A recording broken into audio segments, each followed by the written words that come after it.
ایک منٹ.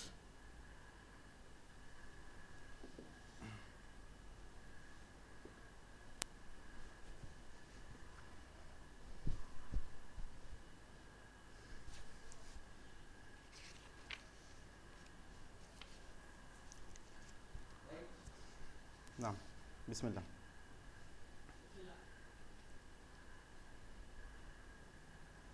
بسم اللہ الرحمن الرحیم. الحمد للہ رب العالمین والصلاة والسلام علی سید الانبیاء والمرسلین وعلی آلہ واصحابہ ومن تبعہم بإحسان الی یوم الدین اجمعین. اما بعد.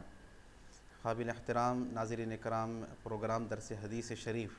زجاجۃ المصابیح میں آپ کا خیر مقدم ہے.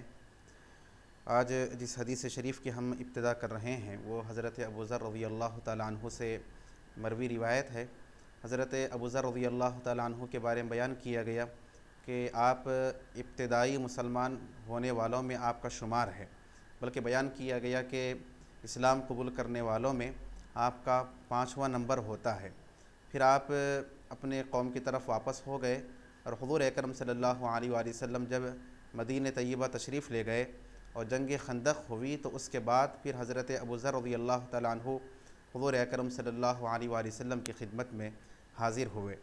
حضرت ابو ذر رضی اللہ تعالیٰ عنہ کی خصوصیت یہ ہے، آپ کی خصوصی شان یہ ہے کہ آپ بہت ہی زہد و ورع اور بہت ہی تقوی اور پرہیزگاری اور عبادت گزاری کو اختیار کرنے والوں میں آپ کا شمار ہوتا ہے.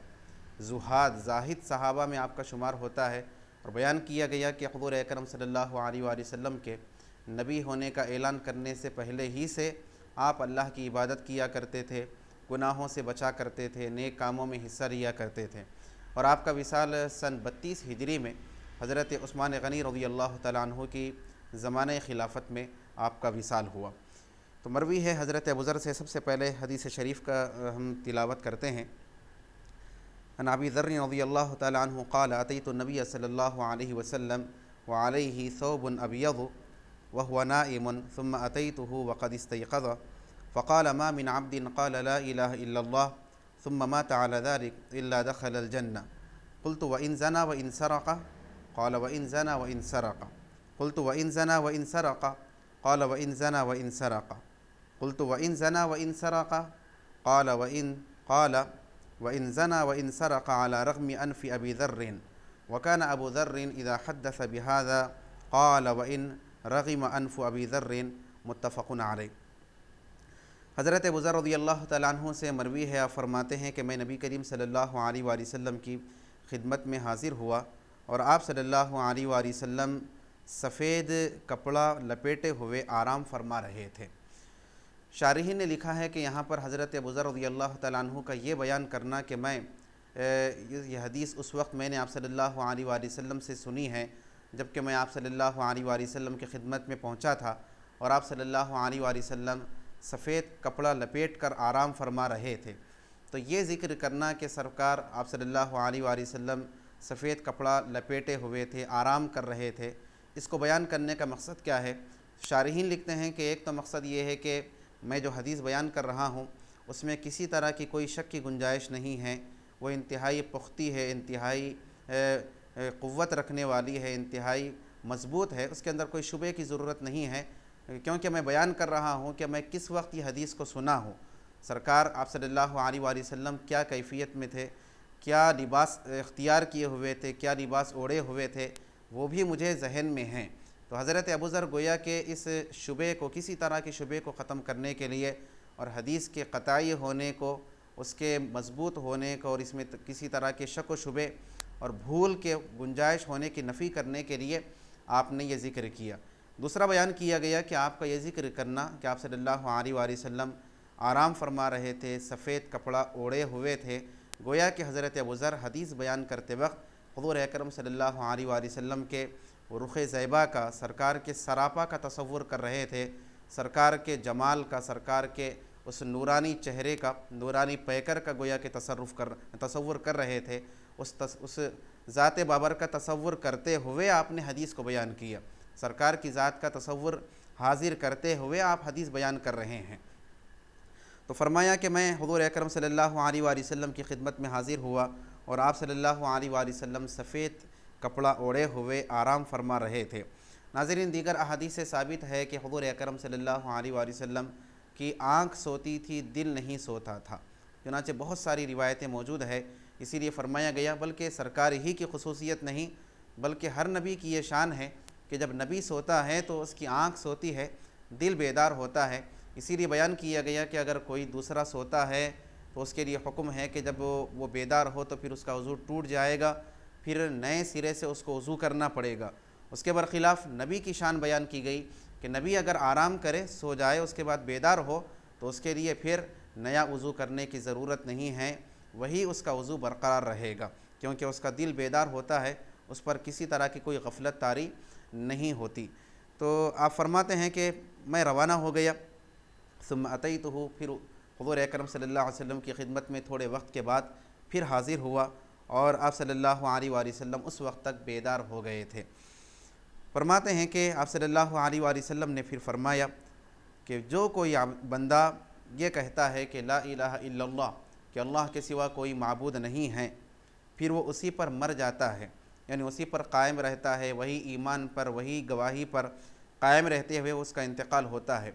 یہاں پر ملا علی قاری رحمۃ اللہ علیہ نے ذکر کیا ہے کہ صرف لا الہ الا اللہ کا ذکر کیا گیا، تو نعوذ باللہ یہ مطلب نہیں ہے کہ کوئی حضور اکرم صلی اللہ علیہ وآلہ وسلم کو رسول نہ بھی مانے تو پھر وہ جنت کا مستحق ہو جائے گا، اس کی یہ شان ہوگی۔ فرمایا کہ نہیں، لا الہ الا اللہ کہنے کا مطلب یہ ہے کہ سارا مکمل کلمہ مراد ہے، یہ ٹائٹل ہے، یہ عنوان ہے۔ لا الہ الا اللہ کہنے کا مطلب لا الہ الا اللہ محمد رسول اللہ، کیونکہ سرکار کو، آپ صلی اللہ علیہ وآلہ وسلم کو جب تک کوئی رسول نہ مانے، آپ پر جب تک کوئی ایمان نہ لائے تو پھر وہ کسی طرح کا جنتی نہیں ہوتا، بلکہ اللہ کو ماننے والا بھی وہ شمار نہیں ہوتا، ایمان والوں میں اس کا شمار نہیں ہوتا۔ تو آپ صلی اللہ علیہ وآلہ وسلم نے فرمایا کہ جو کوئی بندہ لا الہ الا اللہ کہتا ہے پھر اسی پر اس کی موت ہوتی ہے، الا دخل الجنہ، تو ضرور وہ جنت میں داخل ہوتا ہے۔ تو حضرت ابوذر فرماتے ہیں کہ میں نے عرض کیا کہ وَإِن زَنَا وَإِن سَرَقَ، یا رسول اللہ اگرچہ کہ وہ زنا کرے، اگرچہ کہ وہ چوری کرے تو پھر بھی کیا جنت میں جائے گا؟ یعنی اگرچہ کہ وہ ایسے گناہ کرے، تو زنا کا، چوری کا خاص طور پہ ذکر کیا، کیونکہ زنا یہ حقوق اللہ میں حق تلفی شمار ہوتا ہے، اس کا تعلق حقوق اللہ سے ہے، اور چوری کا ذکر کیا کیونکہ اس کا تعلق حقوق العباد سے بیان کیا گیا۔ تو یہ بڑے گناہوں کو آپ نے ذکر کیا اور پوچھا کہ یا رسول اللہ اگرچہ کہ ایسے بڑے بڑے گناہ کرے تو کیا پھر بھی وہ جنت میں جائے گا؟ تو قال وَإِن زَنَا وَإِن سَرَقَ، فرماتے ہیں کہ آپ صلی اللہ علیہ وآلہ وسلم نے فرمایا کہ ہاں، اگرچہ کہ اس نے زنا کیا ہو، اگرچہ اس نے چوری کی ہو۔ قلت وَإِن زَنَا وَإِن سَرَقَ، حضرت ابوذر فرماتے ہیں کہ میں نے عرض کیا کہ رسول اللہ، تعجب سے میں نے پوچھا کہ اگرچہ کہ وہ زنا کرے، اگرچہ کہ چوری کرے، تو آپ صلی اللہ علیہ وآلہ وسلم نے فرمایا کہ ہاں، اگرچہ وہ زنا کیا ہو، اگرچہ وہ چوری کیا ہو۔ تو فرماتے ہیں کہ پھر میں نے اور ایک مرتبہ عرض کیا۔ اب شارحین لکھتے ہیں کہ بار بار حضرت ابوذر کے عرض کرنے کا مقصد ایک تو حیرت کا اظہار تھا، تعجب کا اظہار تھا کہ اگرچہ کہ بندہ بڑا گناہ کرے تو پھر بھی جنت میں جائے گا، یا پھر بار بار عرض کرنے کا مقصد یہ تھا کہ شاید آپ صلی اللہ علیہ وآلہ وسلم کچھ اور جواب عنایت فرمائیں، کچھ اور جواب مرحمت فرمائیں، اس کے لیے بار بار عرض کر رہے تھے۔ تو تیسری مرتبہ آپ نے پوچھا کہ یا رسول اللہ اگرچہ اس نے زنا کیا ہو، اگرچہ اس نے چوری کی ہو، تو آپ صلی اللہ علیہ وآلہ وسلم نے فرمایا کہ وَإِن زَنَا وَإِن سَرَقَ، ہاں ابوذر اگرچہ اس نے زنا کیا ہو، اگرچہ اس نے چوری کی ہو، عَلَىٰ رَغْمِ أَنْفِ أَبِي ذر، سرکار نے فرمایا کہ ابوذر کی ناک خاک آلود ہو جائے، مٹی میں مل جائے تو پھر بھی وہ جائے گا۔ یہ ایک عرب کا محاورہ ہے، اس کا مطلب اس کے حقیقی الفاظ مراد نہیں ہوتے، حقیقی معنی مراد نہیں ہوتے، بلکہ اس کا مطلب ہوتا ہے کہ ابوذر اگرچہ کہ ناپسند کرے، اگرچہ کہ وہ کراہیت محسوس، مطلب ناپسند کرے، اس کو حیرت ہو، اس کو تعجب ہو، اس کے باوجود جائے گا۔ تو فرماتے ہیں کہ حضرت ابوذر جب بھی یہ حدیث شریف بیان کرتے تو خاص طور پہ فخر کے طور پہ یہ الفاظ کہتے، سرکار نے ان کے لیے خاص طور پہ فرمایا تھا، تو آپ ذکر کرتے کہ اگرچہ کہ ابوذر کی ناک خاک آلود ہو، یقیناً ایسا آدمی جنت میں جائے گا جو اللہ کے معبود ہونے کی گواہی دے اور حضور اکرم صلی اللہ علیہ وآلہ وسلم کے رسول ہونے کی گواہی دے۔ تو اس میں بیان یہ کیا گیا کہ بتلانا مقصود یہ ہے کہ جو کوئی بندہ مومن ہوتا ہے، ایمان قبول کرتا ہے، اللہ کو اپنا معبود مانتا ہے، نبی حضور اکرم صلی اللہ علیہ وآلہ وسلم کو اپنا رسول اور نبی مانتا ہے، عمل اگرچہ کہ اس کا کچھ بھی ہو، کبیرہ گناہ کا بھی اس نے ارتکاب کیا ہو، تو یا تو اللہ کے فضل سے راست جنت میں جائے گا، یا اگر پھر دوزخ میں جائے گا بھی تو اپنے گناہوں کی سزا پا کر آخر میں ہی صحیح وہ جنت میں داخل ہوگا، کیونکہ اس نے گواہی دی ہے وہ مومن ہے۔ کیونکہ بیان کیا گیا کہ جس کے دل میں رائی کے دانے کے برابر بھی ایمان ہوگا، عمل اگرچہ کہ اس کا خراب ہو، اگرچہ کہ اس نے گناہ کبیرہ کیا ہو، لیکن وہ بالآخر جنت میں ہی جائے گا۔ اس میں رد ہے ان فرقوں کا، خاص طور پہ جیسا کہ بیان کیا گیا، شارحین نے لکھا، خوارج کا رد ہے، معتزلہ کا رد ہے، جو یہ تصور رکھتے ہیں، یہ خیال رکھتے ہیں کہ جو کوئی بندہ کبیرہ گناہ کرتا ہے تو پھر وہ جنت میں داخل نہیں ہوتا، وہ ایمان سے خارج ہو جاتا ہے، وہ اسلام سے خارج ہو جاتا ہے، تو گویا کہ ان کا رد ہے۔ اب صلی اللہ علیہ وسلم نے فرمایا، حضرت ابوذر حیرت کرتے رہے، سرکار نے بار بار یہی جواب عنایت فرمایا کہ ہاں اگرچہ کہ اس نے کبیرہ گناہ کیا ہو لیکن وہ جنت میں جائے گا، کیونکہ ہر مومن جنت میں جانے والا ہے۔ یا تو راست اللہ کے فضل و کرم سے اللہ کی مغفرت اس کو حاصل ہو گئی، اللہ کی رحمت اس کو حاصل ہو گئی تو بغیر دوزخ میں جائے کہ گناہ گار ہوتے ہوئے جنت میں چلا جائے گا، یا پھر اپنے گناہوں کی سزا پا کر آخر میں جنت میں وہ داخل ہوگا۔ اس کو روایت کیا ہے بخاری مسلم دونوں نے، متفق علیہ حدیث ہے۔ اس کے بعد کی حدیث شریف آتی ہے اور کتاب الایمان کی یہ 24ویں حدیث ہے۔ عن عبادة بن الصامت رضی اللہ تعالی عنہ قال قال رسول اللہ صلی اللہ علیہ وسلم من شهد ان لا الہ الا اللہ وحدہ لا شریک له وان محمدا عبدہ ورسولہ وان عیسی عبد اللہ وکلمتہ وان عیسی عبد اللہ ورسولہ وابن امتہ وکلمتہ القاها الى مریم وروح منہ والجنة والنار حق ادخلہ اللہ الجنة على ما كان من العمل متفق علیہ۔ حضرت عبادہ بن صامت رضی اللہ تعالیٰ عنہ سے مروی ہے، فرماتے ہیں کہ رسول اکرم صلی اللہ علیہ وآلہ وسلم نے ارشاد فرمایا کہ جو کوئی گواہی دیتا ہے کہ اللہ کے سوا کوئی معبود نہیں ہے، وہ اکیلا ہے، اس کا کوئی شریک نہیں ہے، اور یہ کہ محمد اس کے بندے اور اس کے رسول ہیں، اور یہ کہ عیسیٰ اللہ کے بندے ہیں اور اس کے رسول ہیں اور اس کے بندی کے بیٹے ہیں، اس کے بیٹے نہیں بلکہ اس کے بندی حضرت مریم کے بیٹے ہیں، اور اس کا کلمہ ہے جس کا اس نے القاء کیا، جس کو اس نے ڈالا مریم کی طرف۔ حضرت عیسیٰ اس بات کی گواہی دیتا ہے کہ حضرت عیسیٰ اللہ کا وہ کلمہ ہے جس کو اللہ نے بھیجا، اللہ نے اس کا القاء کیا حضرت مریم کی طرف۔ شارحین لکھتے ہیں کہ حضرت عیسیٰ کو کلیمت اللہ اس لیے کہا جاتا ہے کیونکہ یہ بغیر باپ کے، جو اکثر عادت ہے رب تبارک و تعالیٰ کی دنیا میں کہ ہر کوئی اپنے باپ سے پیدا ہوتا ہے، اس کی روح جو پیدا ہوتی ہے، جو تخلیق ہوتی ہے تو پھر باپ کے واسطے سے ہوتی ہے، لیکن حضرت عیسیٰ کی جو تخلیق ہوئی تو بغیر والد کے واسطے کے راست طور پر اللہ تبارک و تعالیٰ نے کلمہ کن سے ان کو پیدا کیا۔ تو کلمہ کن سے ان کو پیدا کیا کہ ہو جا، تو پھر وہ ہو گئے۔ تو فرماتے ہیں کہ اسی وجہ سے ان کو اللہ کا کلمہ کہا گیا، بغیر باپ کے واسطے سے آپ کی تخلیق ہوئی۔ ہر ایک کی تخلیق یقیناً اللہ تعالیٰ کے حکم سے ہی ہوتی ہے، کن سے ہی ہوتی ہے، لیکن والد کا واسطہ ہوتا ہے، اور حضرت عیسیٰ کے لیے اس طرح کا کوئی واسطہ نہیں تھا۔ یا فرمایا گیا کہ آپ کو کلیمت اللہ اس لیے کہا جاتا ہے کیونکہ آپ کو یہ سعادت حاصل ہے کہ آپ رب تعالیٰ سے ہم کلامی کا شرف حاصل کیے، آپ نے اللہ سے کلام کیا،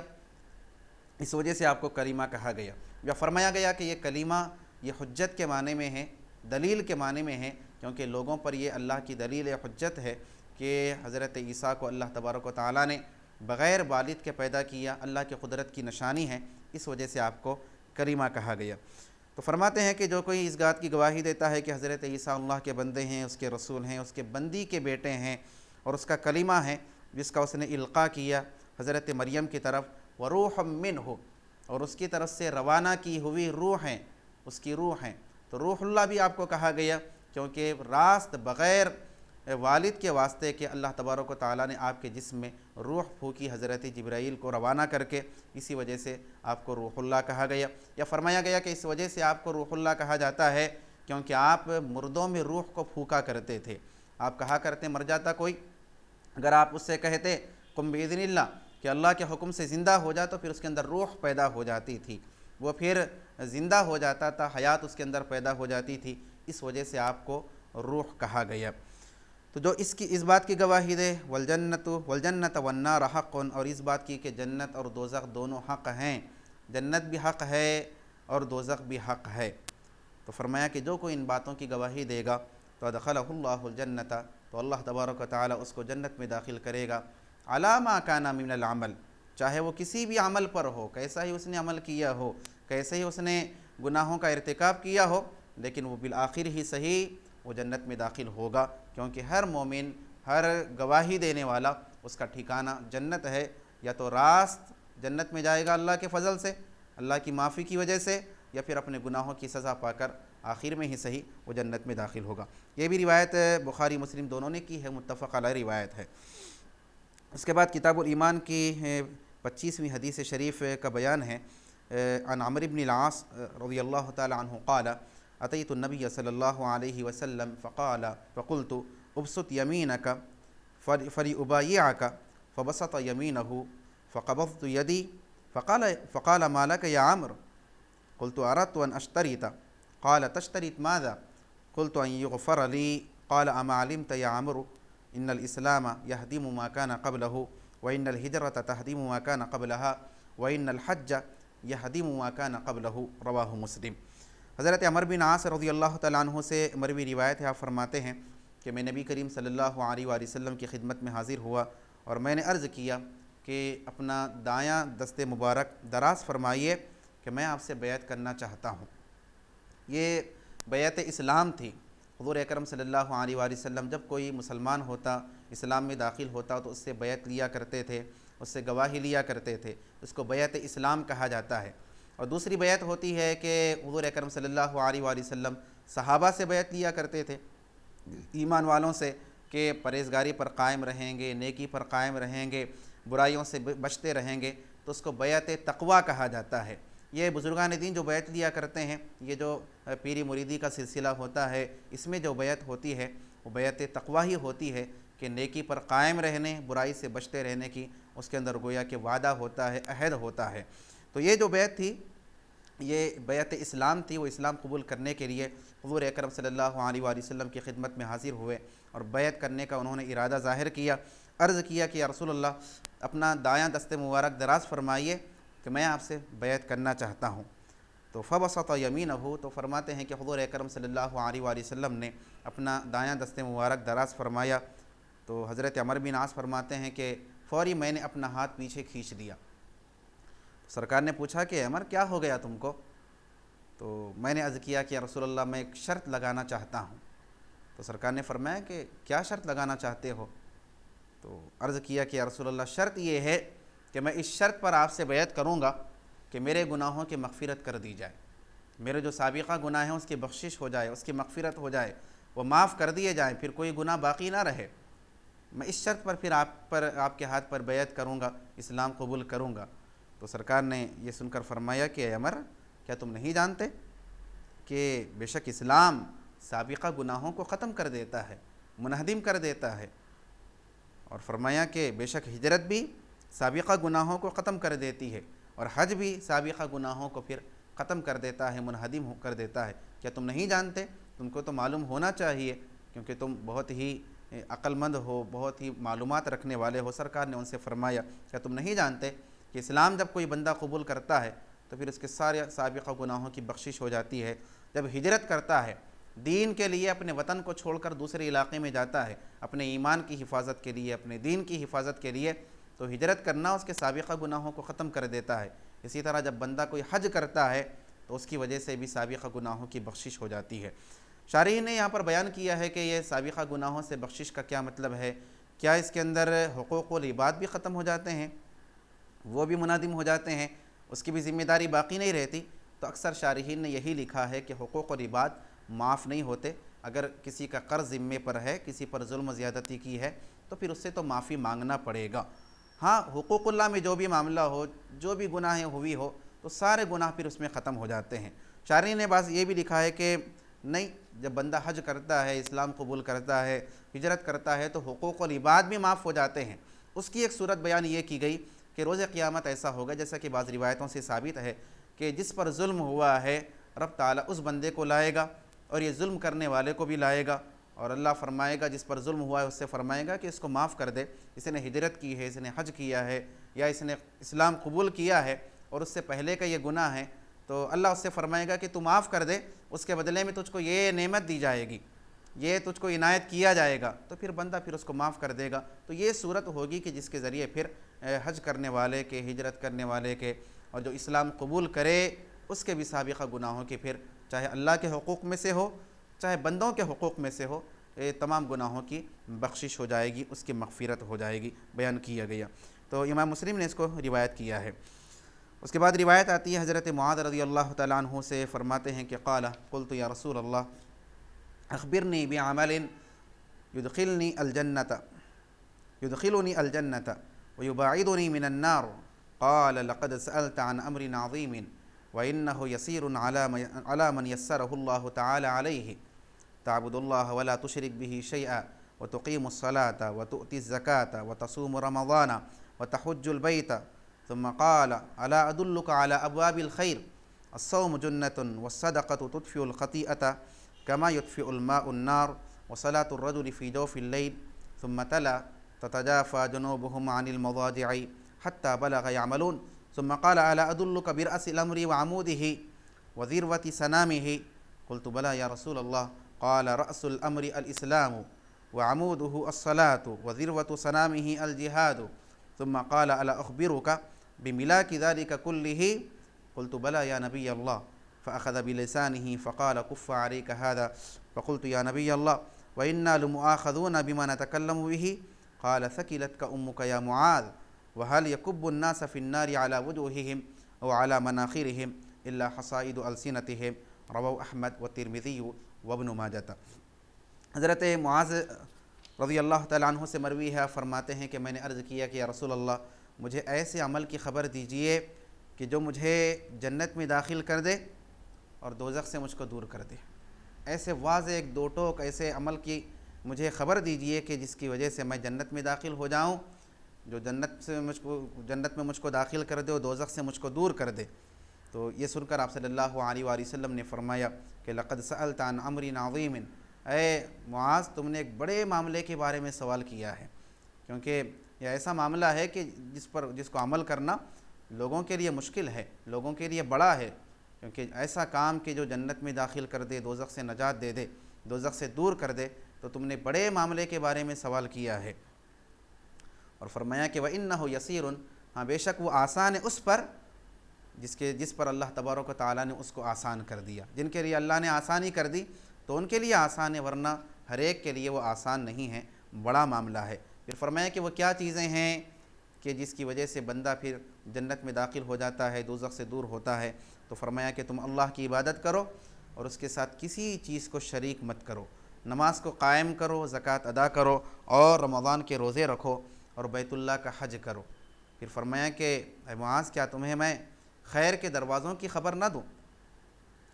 کیا میں تمہیں خیر کے دروازے نہ بتاؤں؟ تو سرکار نے پہلے تو ذکر کر دیا کہ وہ چیزیں کہ جس کی وجہ سے بندہ جنت میں داخل ہوتا ہے، دوزخ سے دور ہو جاتا ہے۔ تو فرمایا کہ ایک تو اللہ کی ایسے عبادت کرنا کہ کسی چیز کی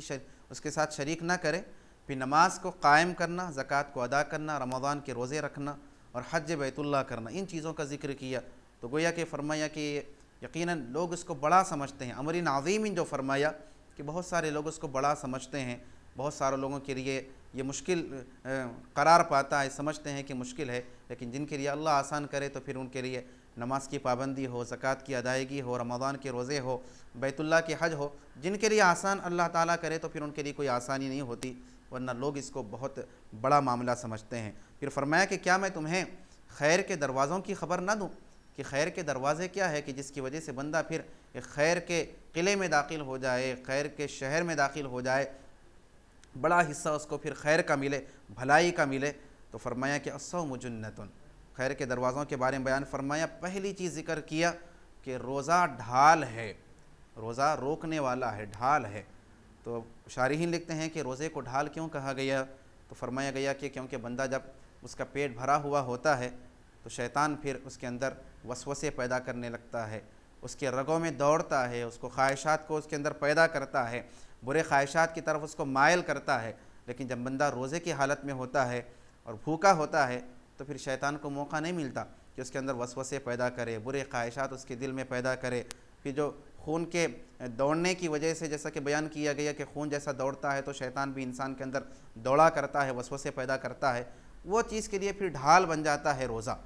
تو گویا کہ شیطان کے مکر و فریب، شیطان کے وسوسے کے لیے روزہ ڈھال ہے، تو روزے کو اس وجہ سے ڈھال کہا گیا۔ فرمایا گیا کہ کیونکہ روزہ بندے کو دوزخ سے روکے گا، دوزخ میں جانے سے روکے گا، دوزخ سے بچائے گا، اس وجہ سے پھر اس کو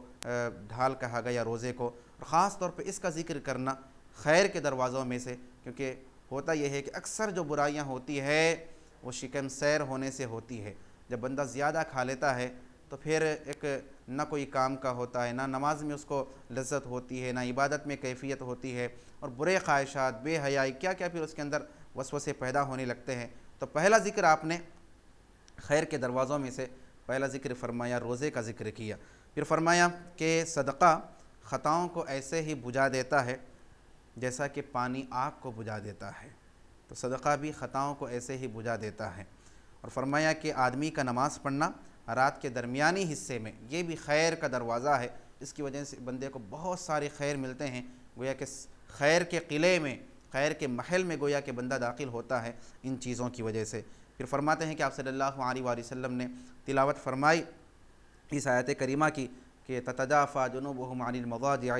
کہ اللہ کے بعض بندے وہ ہیں کہ جن کے بازو ان کے بستروں سے علیحدہ ہوتے ہیں، وہ راتوں میں سویا نہیں کرتے، راتوں میں اٹھ کر اللہ کی عبادت کیا کرتے ہیں۔ فرماتے ہیں کہ سرکار تلاوت کرتے ہوئے آیت کریمہ کی یعملون تک پہنچے، یعنی سارے مکمل آیت کی تلاوت کیے کہ تتجافی جنوبہم عن المضاجع یدعون ربہم خوفا وطمعا ومما رزقناہم ينفقون، ایک آیت ہوئی۔ پھر آپ نے تلاوت کی فلا تعلم نفس ما اخفی لهم من قرۃ اعین جزاء بما كانوا يعملون، کہ فرمایا اللہ تبارک و تعالیٰ نے کہ ان کے بازو بستروں سے علیحدہ ہوتے ہیں، یدعون ربہم خوفا وطمعا، وہ رب کو پکارا کرتے ہیں خوف سے بھی، اللہ کی ناراضگی کے خوف سے، اللہ کے عذاب کے خوف سے، اور لالچ میں بھی اللہ کی عنایت کے، اللہ کے کرم کے، اللہ کے فضل و رحمت کے، اس کے ثواب کے۔ وَمِمَّا رَزَقْنَاهُمْ يُنْفِقُونَ، اور جو کچھ ہم دیے ہیں ان کو اس میں سے وہ خرچ بھی کیا کرتے ہیں۔ پھر اللہ نے فرمایا کہ کوئی نفس نہیں جانتا جو کچھ کہ اللہ تبارک و تعالیٰ نے ان کے لیے پوشیدہ کر کے رکھا ہے، چھپا کر رکھا ہے، من قرۃ اعین، ان کی آنکھوں کی ٹھنڈک میں سے، ان کی خوشی کے لیے کیا کیا نعمتیں اللہ تبارک و تعالیٰ ایسے لوگوں کے لیے، ایسے عبادت گزاروں کے لیے اٹھا کر رکھا ہے، کوئی نفس نہیں جانتا۔ جیسا کہ حدیث میں آتا ہے کہ حدیث قدسی ہے کہ اللہ تعالیٰ فرماتا ہے کہ میں اپنے نیک بندوں کے لیے ایسی چیزیں اٹھا کر رکھا ہوں، ایسے ثواب اور اجر کو، کہ آج تک کسی آنکھ نے اس کو دیکھا نہیں، کسی کان نے اس کو سنا نہیں، کسی دل پر اس کا خیال بھی نہیں گزرا، ایسی نعمتیں میں اٹھا کر رکھا ہوں۔ تو اس کی طرف اشارہ ہے، فرمایا کہ جزاء بما كانوا يعملون، یہ بدلہ ہے ان چیزوں کا جو وہ عمل کیا کرتے ہیں، ان کے عمل کا بدلہ ہے۔ تو سرکار نے اس آیت کریمہ کی تلاوت کی یعملون تک، پھر فرمایا کہ اے معاذ، کیا میں تمہیں معاملے کی بنیاد کی خبر نہ دوں؟ دین کا جو معاملہ ہے اس کا سر کیا ہے، اس کی بنیاد کیا ہے، اس کی جڑ کی خبر نہ دوں، اور اس کے ستون کی خبر نہ دوں، اور اس کے کوہان کی چوٹی بلندی کی خبر نہ دوں؟ اونٹ پہ جو کوہان ہوتی ہے، ابھرا ہوا حصہ ہوتا ہے، اس کی پیٹھ پر اس کو کوہان کہا جاتا ہے، تو اس کی بلندی کی خبر نہ دوں؟ یعنی دین کی اصل کیا ہے، دین کا ستون کیا ہے جس پر دین قائم ہے، اور دین کی بلندی کیا ہے، اس کی کمالیت کیا ہے، کیا میں اس کی تمہیں خبر نہ دوں؟ حضرت معاذ سے آپ صلی اللہ علیہ وآلہ وسلم نے فرمایا۔ تو حضرت معاذ فرماتے ہیں کہ میں نے عرض کیا کہ یا رسول اللہ آپ بالکل خبر دیجئے کہ کیا چیزیں ہیں۔ تو فرمایا کہ رأس الامر الاسلام، کہ اسلام کی بنیاد، فرمایا کہ معاملے کی بنیاد، دین کی بنیاد اسلام ہے، یعنی اس کی بنیاد جو پیدا ہوتی ہے، بنیادی جو چیز ہے وہ اسلام ہے، کہ بندہ جب مسلمان ہوتا ہے پھر ساری چیزیں ہیں، اس کی عبادتیں ہیں، اس کا پھر ریاضتیں ہیں، بنیاد، معاملے کی بنیاد اسلام ہے۔ فرمایا کہ اس کا ستون الصلاۃ، نماز ہے، جس سے دین پھر قائم رہتا ہے، اور فرمایا کہ اس کے کوہان کی بلندی جہاد ہے، کہ پھر جہاد جب بندہ کرتا ہے تو پھر اس کی بلندی، اس کی کمالیت پر فائز ہوتا ہے، اس کے لیے دین کی کمالیت اس کو حاصل ہوتی ہے۔ مولا علی قاری رحمۃ اللہ علیہ نے بیان فرمایا ہے کہ جہاد کی بہت ساری قسمیں ہیں۔ ایک تو کافروں کے خلاف مقابلہ کرنا، ان سے جہاد کرنا، ظلم کو ختم کرنے کے لیے، انصاف کو قائم کرنے کے لیے، ان کے ظلم و زیادتی سے اپنے آپ کی حفاظت کے لیے ان کے خلاف لڑائی کرنا، یہ بھی جہاد ہے۔ لیکن فرمایا کہ اس سے بڑا جہاد ہوتا ہے کافروں کے مقابل میں بھی، اس سے بھی بڑا جہاد فرمایا کہ نفس کے خلاف جو جہاد ہوتا ہے اس کو الجہاد الاکبر کہا گیا، کیونکہ روایتوں میں آتا ہے کہ آپ صلی اللہ علیہ وآلہ وسلم واپس ہو رہے تھے، جہاد سے واپس ہو رہے تھے، تو فرمایا کہ رجعنا من الجہاد الاصغر الى الجہاد الاکبر، کہ اے صحابیو، ہم واپس ہوتے ہیں چھوٹے جہاد سے بڑے جہاد کی طرف۔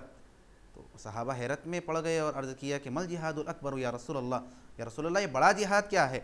تو فرمایا کہ الجہاد مع النفس، او کما قال علیہ الصلوۃ والسلام، فرمایا کہ نفس کے ساتھ جہاد کرنا، بری خواہشات جب پیدا ہو جائے، دل میں منڈلانے لگے تو ان کو قابو میں رکھنا، کنٹرول میں رکھنا، اور ان کے پیچھے نہ چلنا، ان کی تکمیل نہ کرنا، تو اپنے نفس کو قابو میں رکھنا، ان کے ساتھ جہاد کرنا، تو فرمایا کہ یہ سب سے بڑا جہاد ہے۔ تو بہت ساری قسم جہاد کی بیان کی گئی، تو فرمایا کہ جہاد کرنا، کافروں کے ساتھ مقابلہ کرنا، اپنی جان کو گویا کہ داؤ پہ لگا دینا، یہ فرمایا کہ دین کی یہ بلندی ہے۔ ثم قال، پھر آپ صلی اللہ علیہ وآلہ وسلم نے فرمایا کہ کیا میں تمہیں خبر نہ دوں ان تمام چیزوں کو قابو میں رکھنے والی چیز کی؟ وہ کیا چیز ہے کہ جس کی وجہ سے ساری چیزیں بندے کے پھر قائم رہتے ہیں، پھر سیدھے رہتے ہیں، درست رہتے ہیں، بندہ پھر ان تمام چیزوں پر پھر قائم رہتا ہے، اس چیز کی خبر نہ دوں؟ تو حضرت معاذ فرماتے ہیں کہ بلا یا نبی اللہ، ہاں اللہ کے نبی، فرمائیے کہ کیا چیز ہے؟ تو فأخذ بلسانہ، حضرت معاذ فرماتے ہیں کہ سرکار اپنی زبان مبارک کو پکڑے اور فرمایا کہ کف علیک ھذا، اے معاذ زبان کو کنٹرول میں رکھو، اس کو قابو میں رکھو، اس کو اپنے قابو میں رکھو، روکے رکھو، اس کو بے لگام مت چھوڑ دو، جیسا چل رہی ہے ویسا، اس کو قابو میں رکھا کرو، آپ صلی اللہ علیہ وآلہ وسلم نے فرمایا۔ تو حضرت معاذ کو حیرت ہوئی، انہوں نے عرض کیا کہ یا نبی اللہ، کیا ہمیں ان چیزوں کی وجہ سے بھی ہمارا مواخذہ کیا جائے گا جو ہم زبان سے باتیں کرتے ہیں؟ خالی زبان سے ہم نے کہا، کام کیا نہیں، وہ خالی زبان سے کہہ دیا، تو کیا زبان کے کہنے سے بھی ان پر بھی ہمارا مواخذہ ہوگا؟ زبان کے کہے ہوئے پر بھی ہمارا مواخذہ ہوگا، ہم کو سزا ہوگی، ہماری پکڑ ہوگی؟ تو آپ صلی اللہ علیہ وآلہ وسلم نے فرمایا ثقلت کا امو کا یا معاذ، اے معاذ تم پر تمہاری ماں روئے، یعنی مطلب یہ ہے کہ تمہارا انتقال ہو جائے، لیکن فرماتے ہیں جیسا کہ پیچھے بھی ذکر آیا حضرت ابو ذر کے بارے میں کہ علی رغم انفی ابی ذر فرمایا تھا آپ صلی اللہ علیہ وآلہ وسلم نے کہ ابو ذر کی ناک خاک آلود ہو جائے، مٹی میں مل جائے، تو یہاں پر یہ بیان کیا گیا۔ تو فرماتے ہیں کہ عرب میں استعمال ان الفاظ کا ہوتا ہے، لیکن یہاں پر معنی ان الفاظ کا اسی طرح کا نہیں ہوتا، بلکہ مطلب ہوتا ہے کہ تم پر تعجب ہے، اللہ تم پر رحم کرے، اللہ تم پر کرم کرے، یہ اس کا مطلب ہوتا ہے۔ یہ رحمت کا کلمہ ہے، دعائیہ کلمہ ہے، اس کے اندر نعوذ باللہ کوئی بد دعا یا پھر انتقال کر جانے، موت کی بد دعا، اس طرح کا معاملہ نہیں ہے۔ تو گویا کہ آپ صلی اللہ علیہ وآلہ وسلم نے فرمایا کہ معاذ اللہ تم پر رحم کرے، لوگوں کو دوزخ میں ان کے منہ کے بل یا ان کے ناک کے بل جو ڈالا جائے گا نا، ڈالنے والی چیز ہے وہ ان کے زبانوں کی کھیتی ہے، کہ زبان سے جیسا چاہا بولا۔ جیسا کہ کھیت جب کاٹا جاتا ہے تو جو وہ کھیت کاٹنے کا جو آلہ ہوتا ہے وہ پھر فرق نہیں کرتا کہ کون سی اچھی کھیتی ہے، کون سی خراب ہے، کون سی تر ہے، کون سی سوکھی ہے، وہ تو ساروں کو کاٹتی چلی جاتی ہے۔ تو زبان بھی بندہ جب اسی طرح کا استعمال کرتا ہے، زبان کا بھی، کہ اچھی باتیں بھی کہا، بری باتیں بھی کہا، تو فرمایا کہ زبان کی جو کھیتیاں ہوتی ہے کہ جس میں تمیز بندہ پھر نہیں کرتا حق و باطل کے درمیان، صحیح غلط کے درمیان، کیا کہنا چاہیے کیا نہیں کہنا چاہیے،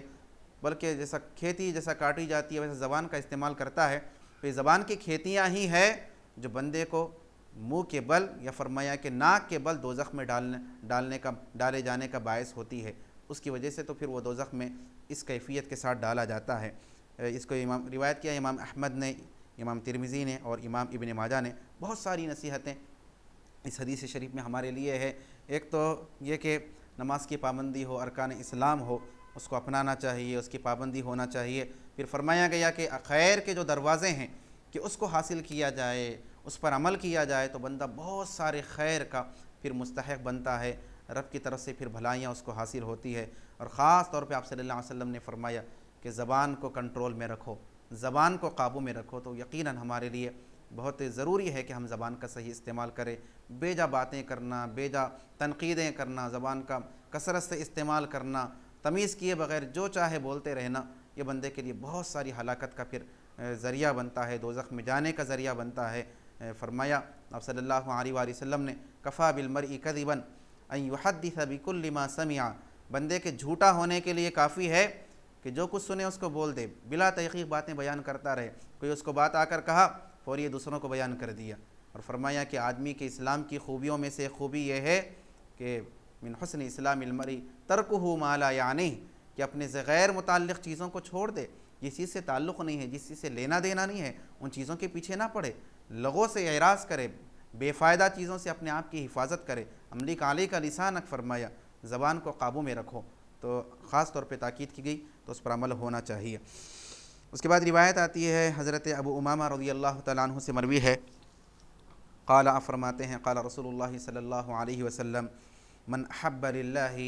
وابغض للہ واعطى للہ ومنع للہ فقد استکمل الایمان، رواہ ابو داود ورواہ الترمذی عن معاذ بن انس مع تقدیم وتأخیر وفیہ فقد استکمل ایمانہ۔ حضرت ابو امامہ رضی اللہ تعالیٰ عنہ سے مروی ہے، آپ فرماتے ہیں کہ رسول اکرم صلی اللہ علیہ وآلہ وسلم نے ارشاد فرمایا، جو کوئی اللہ کے لیے محبت کرتا ہے، اللہ کے لیے بغض کرتا ہے، یعنی کسی سے محبت ہے تو اللہ کی خاطر ہے، کسی سے نفرت ہے تو اپنی ذات کے لیے نہیں، کوئی دنیاوی مفاد کے لیے نہیں، بلکہ اللہ کی خاطر ہے کہ یہ اللہ کا نافرمان ہے، یہ اللہ کے احکام کی مخالفت کرنے والا ہے، اس وجہ سے نفرت ہے۔ محبت بھی ہے تو اللہ کے لیے ہے، چاہت بھی ہے تو اللہ کے لیے، اور نفرت اور بغض ہے تو بھی اللہ کے لیے۔ اسی لیے فرمایا گیا، بزرگان دینی لکھا ہے کہ اس کی جو فضیلت ہے اللہ کے لیے محبت کرنا، چاہت رکھنا، تو فرمایا گیا کہ زندگی میں کسی نہ کسی ایک بندے سے تو ایسا تعلق ہونا چاہیے کہ جس سے آپ کا تعلق کوئی دنیا کے مفاد کے لیے نہ ہو، کوئی کاروبار کے لیے نہ ہو، کوئی رشتہ داری کے لیے نہ ہو، بلکہ محض اللہ کی خاطر ہو، اس وجہ سے ہو کہ یہ اللہ والا ہے، یہ نیک ہے، یہ اللہ کی عبادت کرنے والا ہے۔ تو اسی لیے فرمایا گیا کہ کسی شیخ کامل سے بیعت کرنا چاہیے، کسی شیخ کامل کے مرید ہونا چاہیے، اس سے تعلق قائم کرنا چاہیے، کیونکہ ان سے جو وابستگی ہوتی ہے تو کوئی اور مقصد کے لیے نہیں ہوتی، بلکہ وہ محض اللہ کی خاطر ہوتی ہے، پھر یہ مقام پھر بندے کو حاصل ہوتا ہے۔ تو فرمایا کہ جو کوئی محبت کرتا ہے اللہ کے لیے اور نفرت کرتا ہے اللہ کے لیے، وَأَعْطَى لِلَّهِ اور دیتا ہے تو اللہ کے لیے، وَمَنَعَ لِلَّهِ اور نہیں دیتا تو اللہ کے لیے، کسی کو عطا کرتا ہے تو اللہ کے لیے دیتا ہے، اللہ کی رضا کے لیے، اللہ کو خوش کرنے کے لیے۔ اگر کسی کو نہیں دیتا، اپنا ہاتھ روک لیتا ہے، اس میں بھی مقصد یہی ہوتا ہے، اللہ کی غرض مقصود ہوتی ہے کہ سامنے والا پھر اس روپیے پیسوں کا غلط استعمال کرے گا، وہ چیز کا غلط استعمال کرے گا، اس کو عطا کیا جائے گا تو پھر وہ اللہ کی نافرمانی میں اس کو خرچ کرے گا، اس وجہ سے نہیں دیتا۔ دیتا بھی ہے تو اللہ کے لیے، نہیں بھی دیتا تو اللہ کے لیے۔ تو فرمایا کہ جس کے اندر یہ صفات پیدا ہو جائیں فقد استکمل الایمان، تو ایسا آدمی پھر اپنے ایمان کو کامل کر لیتا ہے، اس کا ایمان کامل ہو جاتا ہے، کمالیت ایمان پر پھر وہ فائز ہوتا ہے۔ چار چیزوں کا ذکر کیا، محبت کرنا، بغض کرنا، عطا نہ کرنا، منع کرنا۔ فرماتے ہیں کہ کیونکہ یہ چار چیزیں وہ ہے جس میں نفس لذت محسوس کرتا ہے، اور بندہ بہت کم یہ اللہ کے لیے کرتا ہے۔ انسان یہ چیزوں کو اپنی خواہشات نفسانی کے لیے، لذت نفسی کے لیے یہ چیزوں کو اختیار کرتا ہے، اپنے ذوق کی تسکین کے لیے، اپنے نفس کی تسکین کے لیے کام کیا کرتا ہے، اس لیے محبت کرتا ہے تاکہ سکون حاصل ہو، نفس کو لذت حاصل ہو۔ محبت ناجائز کی جاتی ہے اپنے خواہشات نفسانی کے لیے، نفسانی لذت کے لیے۔ یہ چیزیں کیونکہ لذات نفسانی سے تعلق رکھتے ہیں، تو فرمایا کہ ان چیزوں کو اگر کوئی اللہ کے لیے کرے گا تو پھر اس کا ایمان کامل ہو جائے گا، کیونکہ باقی چیزیں اس کے اندر پھر پیدا ہو جائے گی۔ اس کے بعد روایت ہے حضرت ابو ذر رضی اللہ تعالیٰ عنہ سے، قال رسول اللہ صلی اللہ علیہ وآلہ وسلم افضل الاعمال الحب فی اللہ والبغض فی اللہ۔ فرماتے ہیں حضرت ابو ذر رضی اللہ تعالیٰ عنہ کہ اعمال میں سب سے افضل عمل اللہ کے لیے محبت کرنا ہے اور اللہ کے لیے بغض کرنا ہے۔ اللہ کی خاطر محبت کرنا کسی سے، جس کسی سے محبت ہو تو اللہ کی خاطر ہو کہ اللہ والا ہے، اللہ سے تعلق رکھنے والا ہے، اللہ کا عبادت گزار ہے، اللہ کو چاہنے والا ہے، اس وجہ سے محبت کرے، اور بغض بھی کرے تو پھر اللہ کی خاطر کرے۔ فرمایا گیا کہ مومن کی شان تو یہ ہوتی ہے کہ وہ اللہ کی خاطر محبت کرتا ہے، اللہ کی خاطر بغض کرتا ہے، اپنی ذات کے لیے نہیں۔ اس کی نفرت، اس کی محبت اپنی ذات کے لیے نہیں ہوتی، اس کی ناراضگی اپنی ذات کے لیے نہیں ہوتی، اس کا انتقام اپنی ذات کے لیے نہیں ہوتا۔ اللہ کے نبی صلی اللہ علیہ وآلہ وسلم کے بارے میں بیان کیا گیا کہ آپ نے کبھی اپنی ذات کے لیے، اپنی شخصیت کے لیے کبھی آپ نے کسی سے انتقام نہیں لیا، ہمیشہ معاف کرتے رہے۔ ہاں اگر انتقام کا معاملہ آتا، غضبناک ہوتے، جلال میں آتے، تو اس وقت آتے اگر اللہ کے احکام میں سے کسی حکم کی مخالفت ہو، اللہ کے حرام کردہ چیزوں میں سے کسی چیز کو کوئی حلال کر دے، اس کی مخالفت کرے، اس کی پامالی کر دے، تو پھر اللہ کے حقوق میں کوئی پامالی کر دے تو پھر آپ جلال میں آتے، غضبناک ہوتے، اپنی ذات کے لیے کبھی نہیں ہوتے، تو اللہ کی خاطر محبت ہوتی، اللہ کی خاطر بغض ہوتا۔ تو یہ صفات فرمایا کہ تمام اعمال میں افضل عمل ہے اللہ کی خاطر محبت کرنا، اللہ کی خاطر بغض رکھنا۔ اس کو روایت کیا ہے ابو داؤد نے۔ اس کے بعد روایت آتی ہے وعن ابی ہریرہ رضی اللہ عنہ قال قال رسول اللہ صلی اللہ علیہ وسلم من سلم المسلمون من لسانہ، فرمایا کہ المسلم من سلم المسلمون من لسانہ ویدہ والمؤمن من امنہ الناس علی دمائہم واموالہم، رواہ الترمذی والنسائی وزاد البیہقی فی شعب الایمان بروایت فضالہ، والمجاہد من جاہد نفسہ فی طاعت اللہ والمہاجر من ہجر الخطایا والذنوب۔ حضرت ابو ہریرہ رضی اللہ تعالیٰ عنہ سے مروی ہے، فرماتے ہیں کہ رسول اکرم صلی اللہ علیہ وآلہ وسلم نے ارشاد فرمایا کہ مسلمان وہ ہے، یعنی کامل مسلمان وہ ہے جس کی زبان اور ہاتھ سے دوسرے مسلمان سلامت رہیں، محفوظ رہیں، یعنی نہ یہ اپنی زبان سے کسی مسلمان کو ٹھیس پہنچائے، نہ اپنے ہاتھ سے کسی مسلمان کو تکلیف پہنچائے، تو پھر یہ کامل مسلمان ہے۔ شارحین نے لکھا ہے، اس سے پہلے بھی ہم نے عرض کیا کہ دو چیزوں کا اللہ کے نبی صلی اللہ علیہ وآلہ وسلم نے ذکر کیا، ایک زبان کا ذکر کیا، دوسرے ہاتھ کا ذکر کیا، اور فرمایا کہ جس کے زبان سے اور ہاتھ سے، زبان کا پہلے ذکر کیا، ہاتھ کا بعد میں ذکر کیا، فرمایا کہ دو چیزوں سے جو دوسرے مسلمان جس کے محفوظ رہیں گے تو پھر یہ کامل مسلمان ہیں۔ تو زبان کو پہلے کیوں ذکر کیا، اس کو کیوں مقدم کیا؟ تو فرمایا گیا کہ کیونکہ ہاتھ کا مار اتنا تکلیف دہ نہیں ہوتا، نیزوں کا مار، ہاتھ پیر کے مار اتنے تکلیف دہ نہیں ہوتے جتنا کہ زبان کا ٹھیس ہوتا ہے۔ زبان سے جو زخم کیا جاتا ہے، زخم پہنچتا ہے، تو وہ ہاتھ کے زخم سے کہیں زیادہ شدید ہوتا ہے۔ حضرت مولا علی کرم اللہ وجہہ نے فرمایا کہ جراحات السنان لها التیام ولا یلتام ما جرح اللسان، کہ نیزوں کے جو زخم ہوتے ہیں وہ تو مندمل ہو جاتے ہیں، پھر چمڑا آ جاتا ہے، گوشت پر چڑھ جاتا ہے، وہ تو ختم ہو جاتا ہے زخم، لیکن فرمایا کہ زبان کا جو زخم ہوتا ہے وہ کبھی مندمل نہیں ہوتا، وہ کبھی ختم نہیں ہوتا۔ اسی لیے زبان کا صحیح استعمال کیا جائے، کنٹرول میں رکھا جائے، اس کو قابو میں رکھا جائے، پہلے سوچا جائے پھر اس کے بعد بولا جائے، پہلے تولو پھر اس کے بعد بولو، بغیر تولے کے، بغیر سوچے سمجھے کے باتیں کر دینا، کسی کے دل کو ٹھیس پہنچانا، فرمایا بہت تکلیف دہ چیز ہے۔ اللہ کے نبی صلی اللہ علیہ وسلم نے اور ایک روایت میں فرمایا کہ اذا لا تکلم بکلام تعذیر منہ غدا، ایسی بات کرو ہی مت کہ دوسرے دن جا کر پھر معافی مانگنا پڑے، معذرت خواہی کرنا پڑے، شرمندگی اٹھانا پڑے۔ اور پھر حدیث میں آتا ہے کہ آپ صلی اللہ علیہ وآلہ وسلم نے ایک مرتبہ کعبۃ اللہ کی طرف اشارہ کر کے فرمایا کہ اے کعبہ تو کس قدر حرمت والا ہے، کس قدر تیری حرمت ہے، کیسا احترام ہے، لیکن فرمایا کہ تجھ سے زیادہ قابل احترام ایک مومن کا دل ہے۔ تو ہمیں بچنا چاہیے ایک مومن کو ٹھیس پہنچانے سے، اس کے دل کو تکلیف پہنچانے سے۔ تو فرمایا کہ پہلے زبان کا ذکر کیا، پھر ہاتھ کا، اور فرمایا کہ مومن وہ ہے کہ لوگ جس کو امین بنائیں اپنے خون پر بھی، اپنے مال پر بھی، جس سے لوگ محفوظ ہو جائیں اپنے خون کے معاملے میں بھی، اپنے مال کے معاملے میں بھی، لوگوں کو اطمینان ہو جائے کہ اس سے ہمارے خون کو کوئی خطرہ نہیں ہے، یہ ہمیں مارنے والا نہیں ہے، یہ ہمیں ہلاک کرنے والا نہیں ہے، اور مال پر بھی لوگوں کو بھروسہ ہو جائے گا اس سے ہمارے مال کو کوئی خطرہ نہیں ہے، لوگ بھروسہ کریں، تو فرمایا کہ وہ مومن ہے۔ اس کو روایت کیا ہے ترمذی نے، نسائی نے، اور بیہقی میں الفاظ زائد ہیں، شعب الایمان میں بیہقی نے زائد الفاظ سے روایت کیا۔ اس روایت کو حضرت فضالہ سے روایت کرتے ہوئے اور بھی انہوں نے الفاظ کو ذکر کیا، فرماتے ہیں کہ بیہقی کی روایت میں یہ الفاظ زائد ہیں کہ مجاہد وہ ہے کہ جو اپنے نفس سے جہاد کرے اللہ کی فرما برداری میں، اور مہاجر وہ ہے کہ جو خطاؤں کو اور گناہوں کو چھوڑ دے۔ مہاجر کہتے ہیں کہ اپنے وطن کو چھوڑ کر دوسرے وطن میں جانا دین کی حفاظت کے لیے، لیکن فرمایا کہ کامل مہاجر وہ ہے جو گناہوں کو چھوڑتا ہے، خطاؤں کو چھوڑتا ہے، اللہ نے جس سے منع کیا ہے اس کو چھوڑتا ہے۔ اس کے بعد روایت ہے حضرت انس رضی اللہ تعالیٰ عنہ سے، فرماتے ہیں قلما خطبنا رسول اللہ صلی اللہ علیہ وسلم الا قال لا ایمان لمن لا امانۃ له ولا دین لمن لا عہد له، فرماتے ہیں حضرت انس کہ بہت کم ایسا ہوا کہ نبی کریم صلی اللہ علیہ وآلہ وسلم نے، رسول اکرم صلی اللہ علیہ وسلم نے ہم کو خطبہ ارشاد فرمایا ہو اور یہ نہ فرمایا ہو، یعنی جب بھی خطبہ ارشاد فرماتے تو ضرور یہ فرماتے، کیا فرماتے؟ لا ایمان لمن لا امانۃ له، کہ جس کے اندر امانت داری نہیں ہے تو پھر اس کا ایمان نہیں ہے،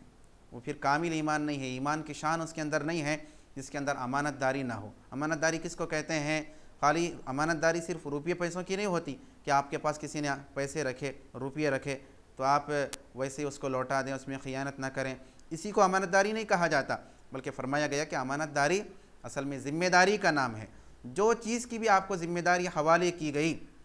جو بھی چیز آپ کے سپرد کی گئی، اس میں خیانت نہ کرنا۔ آپ کہیں نوکری کر رہے ہیں، آپ کو کوئی ذمہ داری دی گئی، تو پھر اس کو صحیح طریقے سے انجام دینا یہ امانت داری ہے۔ فرمایا ملا علی قاری رحمۃ اللہ علیہ فرماتے ہیں کہ امانت داری 3 قسم کی ہوتی ہے، ایک ذات کی امانت داری، ایک اہل کی امانت داری، ایک مال کی امانت داری،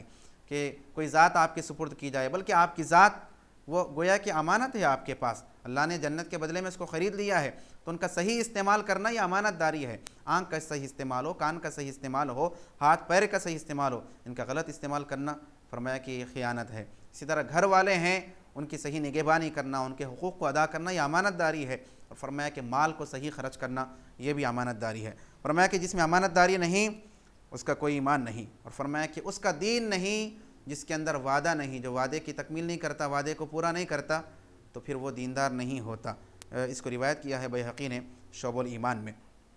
اس کے بعد روایت آتی ہے حضرت ابن مسعود رضی اللہ تعالیٰ عنہ سے مروی ہے، قال آپ فرماتے ہیں قال رسول اللہ صلی اللہ علیہ وسلم، حضور اکرم صلی اللہ علیہ وآلہ وسلم نے فرمایا، حضرت ابن مسعود یعنی آپ کا نام عبداللہ بن مسعود ہے، آپ کی خصوصیت یہ ہے کہ آپ کو رئیس الفقہاء کہا گیا، فقیہوں کے سردار کہا گیا، اور فقہ حنفی کا اکثر حصہ حضرت عبداللہ بن مسعود رضی اللہ تعالیٰ عنہ سے منقول روایتوں پر ہے، آپ سے ثابت شدہ احادیث شریفہ پر ہے، کیونکہ فقہ میں دین کی سمجھ میں آپ کمالیت رکھتے تھے۔ آپ کو رئیس الفقہاء کے نام سے آپ کو پھر یاد کیا گیا، لقب دیا گیا۔ آپ کی خصوصیت یہ تھی کہ جہاں کہیں اللہ کے نبی صلی اللہ علیہ وآلہ وسلم کسی محفل میں تشریف لاتے تو فوری آپ سرکار کے جوتوں کو، سرکار کے نالین پاک کو اٹھا لیتے، اس کی حفاظت کی ذمہ داری یعنی اس کو سنبھال کر رکھنا، کہ سرکار جیسی تشریف لائیں تو پھر اس کو پیش کرنا، یہ آپ کی خدمت تھی۔ پھر اللہ تبارک و تعالیٰ نے یہ خدمت کی وجہ سے پھر آپ کو رئیس الفقہاء کے مرتبے پر فائز کیا۔ حضرت ابن مسعود رضی اللہ تعالیٰ عنہ سے مروی ہے، فرماتے ہیں کہ قال رسول اللہ صلی اللہ علیہ وسلم، رسول اکرم صلی اللہ علیہ وآلہ وسلم نے ارشاد فرمایا، لا ایمان لمن لا امانۃ لہ، کہ جس کے اندر امانت داری نہیں ہے اس کا ایمان نہیں ہے، ولا دین لمن لا عہد لہ، اور جس کے اندر عہد نہیں ہے، وعدے کو پورا نہیں کرتا جو، تو فرمایا کہ پھر اس کا دین کامل نہیں ہے۔ اور والذی نفس محمد بیدہ، فرمایا اس ذات کی قسم جس کے قبضۂ قدرت میں محمد کی جان ہے، یعنی آپ نے قسم کھا کر فرمایا آنے والی بات کی اہمیت کو واضح کرنے کے لیے، اس کی اہمیت کو بتلانے کے لیے، فرمایا کہ لا یستقیم دین عبد حتی یستقیم لسانہ، کہ کسی بندے کا دین اس وقت تک درست نہیں ہوتا، اس وقت تک صحیح نہیں ہوتا، دیندار نہیں بنتا بندہ جب تک کہ اس کی زبان صحیح نہ ہو جائے، اور فرمایا کہ ولا یستقیم لہ، اور اس وقت تک اس کی زبان صحیح نہیں ہوتی حتی یستقیم قلبہ، جب تک کہ اس کا دل صحیح نہ ہو جائے۔ جب تک دل صحیح نہیں ہوگا تو زبان صحیح نہیں ہوگی، جب زبان اس کی صحیح نہیں ہوگی تو فرمایا کہ پھر اس کا دین درست نہیں ہو سکتا، وہ دیندار نہیں بن سکتا۔ تو گویا کہ سب سے پہلے دل کی اصلاح ضروری ہے، دل کو سیدھا کرنا ضروری ہے، دل کو درست کرنا ضروری ہے۔ یہی وجہ ہے کہ بزرگان دین کی تعلیمات میں سب سے پہلے اصلاح قلب کو اہمیت دی جاتی ہے، کہ دل کو صحیح کیا جائے، دل کی اصلاح کی جائے، دل کو سدھارا جائے، کیونکہ جب یہ سدھر جائے گا تو پھر سارے اعضاء سدھر جائیں گے، سب ٹھیک ہو جائے گا، زبان بھی درست ہو جائے گی، اور پھر اس کا دین بھی قائم ہو جائے گا۔ اب صلی اللہ علیہ وآلہ وسلم نے فرمایا کہ جسم میں ایک ایسا ٹکڑا ہے، اذا صلحت صلح الجسد کلہ، کہ جب وہ سدھر جاتا ہے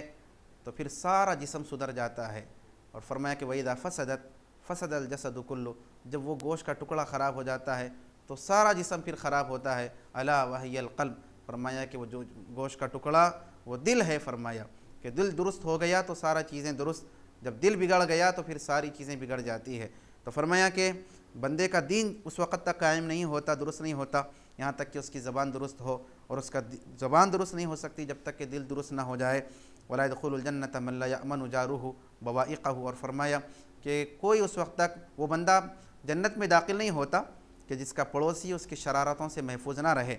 عرض کیا گیا کہ رسول اللہ شرارتوں سے کیا مراد ہے؟ تو فرمایا کہ غشمہ وظلمہ، کہ اس کا دھوکہ دینا، اس کا ظلم کرنا، جب تک ان چیزوں سے اس کا پڑوسی سلامت نہیں رہے گا یہ جنت میں داخل نہیں ہوگا۔ اور فرمایا کہ جو کوئی وَأَيُّمَا رَجُلٍ، جو کوئی بندہ، جو کوئی آدمی اصاب مالا من حرام، مال کو پاتا ہے حرام طریقے سے، وانفق منہ، اور اس میں سے خرچ کرتا ہے، حرام طریقے سے مال حاصل کرتا ہے، چوری کرتا ہے، غصب کرتا ہے، ظلم سے لیتا ہے اور اس میں سے خرچ کرتا ہے، لم یبارک لہ فیہ، فرمایا کہ اس میں پھر اس کے لیے کوئی برکت نہیں دی جائے گی۔ وَإِن تَصَدَّقَ مِنْهُ، اگر اس میں سے وہ خرچ کرے، صدقہ کرے، خیرات کرے، لم يقبل منہ، تو اس سے قبول نہیں کیا جائے گا، کیونکہ اس کا مال ہی نہیں ہے، وہ تو دوسروں کا حق ہے، اس کی ذمہ داری تو ہے کہ وہ اس کو واپس کر دے جس سے لیا ہے۔ خیرات کرے گا، صدقہ کرے گا، نیک کاموں میں خرچ کرے گا تو کوئی اس کو ثواب ملنے والا نہیں ہے، کوئی برکت اس کو ملنے والی نہیں ہے۔ اور فرمایا کہ وما بقیہ، صدقہ کرنے کے بعد جو مال رہ بھی جائے گا تو فزادہ الی النار، تو وہ تو دوزخ کے لیے اس کا توشہ ہے، وہ تو دوزخ میں جانے کا اس کا ذریعہ ہے، اس کی وجہ سے وہ دوزخ میں جائے گا۔ فرمایا کہ الا، خبردار ہو جاؤ، ان الخبیث لا یکفر الخبیث، خبیث چیز کو میٹتی نہیں، اس کا کفارہ نہیں بنتی، ولکن الطیب یکفر، ہاں فرمایا کہ پاکیزہ چیز خبیث چیز کو ختم کرتی ہے، اس کا کفارہ بنتی ہے۔ مال حلال، پاکیزہ مال کو خرچ کرو گے تو پھر یہ گناہوں کا کفارہ بنے گا، ورنہ حرام مال کو خرچ کرنے سے تمہیں کوئی فائدہ ہونے والا نہیں ہے۔ اس کو روایت کیا طبرانی نے معجم الکبیر میں، آخری روایت ہے، بلکہ اور ایک اس کے بعد مختصر سی روایت کے بعد اپنی درس کو ہم ختم کرتے ہیں۔ عن عبادة بن الصامت قال سمعت رسول اللہ صلی اللہ علیہ وسلم یقول من شہد ان لا الہ الا اللہ وان محمد رسول اللہ حرم اللہ علیہ النار، رواہ مسلم۔ فرماتے ہیں حضرت عبادہ بن صامت رضی اللہ تعالیٰ عنہ سے مروی فرماتے ہیں کہ میں نے رسول اکرم صلی اللہ علیہ وآلہ وسلم کو فرماتے ہوئے سنا، جو کوئی گواہی دیتا ہے کہ اللہ کے سوا کوئی معبود نہیں اور یہ کہ محمد اللہ کے رسول ہیں، تو فرمایا کہ اللہ اس پر دوزخ کو حرام کر دیتا ہے، یعنی ہمیشہ دوزخ میں رہنا اس کے لیے حرام ہو جاتا ہے۔ دوزخ میں جائے گا بھی تو چند وقت کے لیے جائے گا، تھوڑے وقت کے لیے، پھر وہ جنت میں آ جائے گا۔ اس کو روایت کیا ہے امام مسلم نے۔ اس کے بعد روایت ہے حضرت عثمان رضی اللہ تعالیٰ عنہ سے، قال رسول اللہ صلی اللہ علیہ وسلم من مات وهو يعلم انه لا الہ الا اللہ دخل الجنۃ، فرماتے ہیں کہ جو کوئی اس حالت میں مرتا ہے کہ وہ جانتا تھا، یعنی یقین کے ساتھ جانتا تھا، علم کے ساتھ، یعنی یقین رکھتا تھا اس بات پر کہ اللہ کے سوا کوئی معبود نہیں ہے، تو فرمایا کہ پھر وہ جنت میں داخل ہوگا۔ اس کو روایت کیا ہے امام مسلم نے۔ اسی پر ہم آج اپنے درس کو ختم کرتے ہیں۔ اللہ تبارک و تعالی ہمارے اس درس کو قبول فرمائے اور ہمارے ایمان میں کمالیت عطا فرمائے، اور ہمیں ان چیزوں سے بچنے کی توفیق عطا فرمائے جو ایمان کو، ہمارے دین کو برباد کرنے والی ہیں۔ ہمارے اندر اللہ تبارک و تعالی امانت داری، وعدہ وفائی اور ابواب خیر کو، خیر کے دروازوں کو ہمیں اپنانے کی توفیق عطا فرمائے۔ سبحان اللہ وبحمدہ، سبحانک اللہم وبحمدک، اشہد ان لا الہ الا انت استغفرک واتوب الیک۔ السلام علیکم ورحمۃ اللہ وبرکاتہ۔